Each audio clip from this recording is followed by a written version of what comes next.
Houghton Muffin presents The Polar Express, written and illustrated by Chris Van Allsburg, read by William Hurt.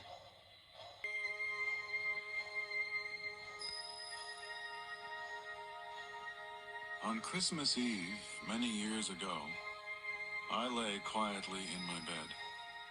I did not rustle the sheets. I breathed slowly and silently. I was listening for a sound a friend had told me I'd never hear. The ringing bells of Santa's sleigh.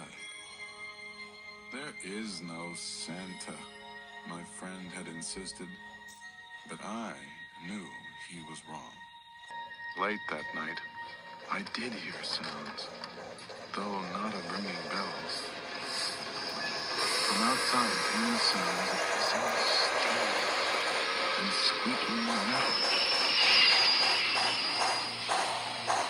I looked through my window and saw a train standing perfectly still in front of my house. It was wrapped in an apron of steam. Snowflakes fell lightly around it. A conductor stood at the open door of one of the cars. He took a large pocket watch from his vest, then looked up at my window. I put on my slippers and robe. I tiptoed downstairs and out the door. The conductor cried out. I ran up to him. Well? He said, You coming? I asked. Why, to the North Pole, of course. This is the Polar Express. Was his answer. I took his outstretched hand and he pulled me aboard.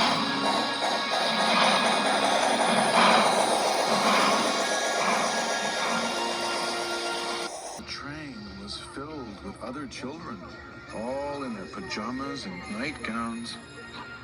We sang Christmas carols and ate candies with nougat centers as white as snow. We drank hot cocoa as thick and rich as melted chocolate bars. Outside, the lights of towns and villages flickered in the distance as the Polar Express raced northward. Soon there were no more lights to be seen. We traveled through cold, dark forests where wolves roamed and white-tailed rabbits hid from our train as it thundered through the quiet wilderness.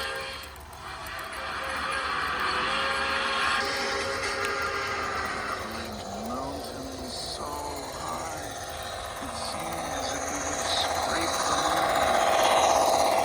But the Polar Express never slowed down. Faster we ran along, rolling over peaks and through valleys like a car on a roller coaster. The mountains turned into hills, hills to snow. We crossed a barren desert of ice, the great polar ice cap.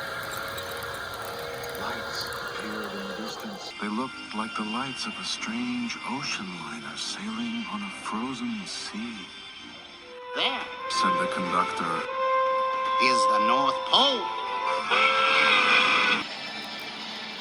The North Pole. It was a huge city, standing alone at the top of the world, filled with factories where every Christmas toy was made. At first, we saw no elves. They are gathering in the center of the city. The conductor told us. That is where Santa will give the first gift of Christmas. Who gets the first gift at Christmas? We all asked. The conductor answered. He will choose one of you. Shouted one of the children. Outside, we saw hundreds of elves. As our train drew closer to the center of the North Pole, we slowed to a crawl, so crowded were the streets with Santa's helpers. When and the Polar Express could go no farther. We stopped, and the conductor led us outside. We pressed through the crowd to the edge of a large, open circle. In front of us stood Santa's sleigh. The reindeer were excited. They pranced and paced, ringing the silver sleigh bells that hung from their harnesses. It was a magical sound like nothing I'd ever heard. Across the circle, the elves moved apart, and Santa Claus appeared. The elves cheered wildly. He marched over to us and, pointing to me, said, Let's have this young fellow right here.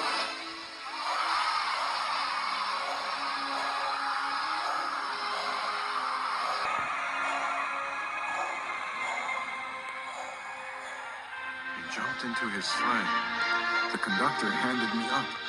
I sat on Santa's knee, and he asked, Now, what would you like for Christmas?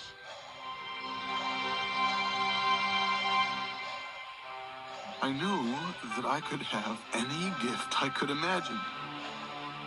But the thing I wanted most for Christmas was not inside Santa's giant bag. What I wanted more than anything was one silver bell from Santa's sleigh. When I asked, Santa smiled. Then he gave me a hug and told an elf to cut a bell from a reindeer's harness. The elf tossed it up to Santa. He stood holding the bell high above him and called out, First gift of Christmas!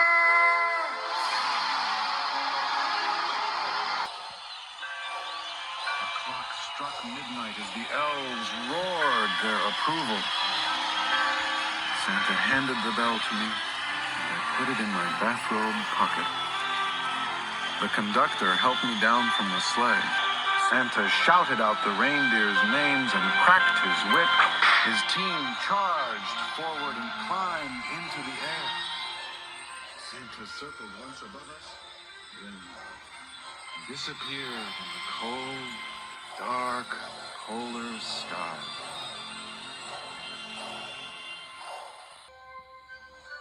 As soon as we were back inside the Polar Express, the other children asked to see the bell. I reached into my pocket, but the only thing I felt was a hole. I had lost the silver bell from Santa Claus's sleigh. Let's hurry out and find it right now. One of the children said with the train did a sudden lurch and started moving. We were on our way home.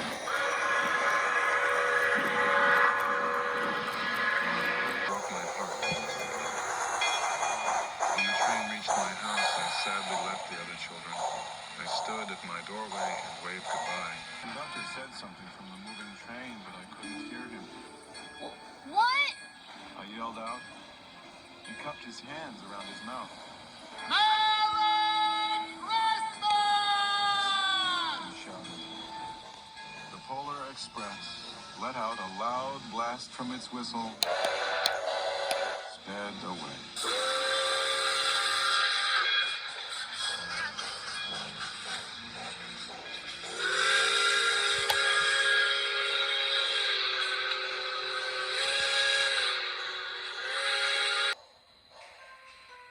On Christmas morning, my little sister, Sarah, and I opened our presents.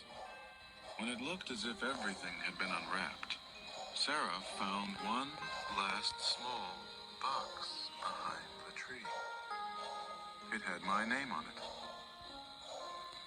Inside was the silver bell. There was a note. Found this on the seat of my sleigh. Better fix that hole in your pocket. Mr. C. I shook the bell. It made the most beautiful sound my sister and I had ever heard. Really? But my mother said, Oh, that's too bad. What's this? yes, Broken. Huh. Sorry about that, sport. said my father. When I'd shaken the bell, my parents had not heard a sound. At one time, most of my friends could hear the bell, but as years passed, it fell silent for all of them. Even Sarah found one Christmas that she could no longer hear its sweet sound. Though I've grown old, the bell still rings for me, as it does for all who truly believe.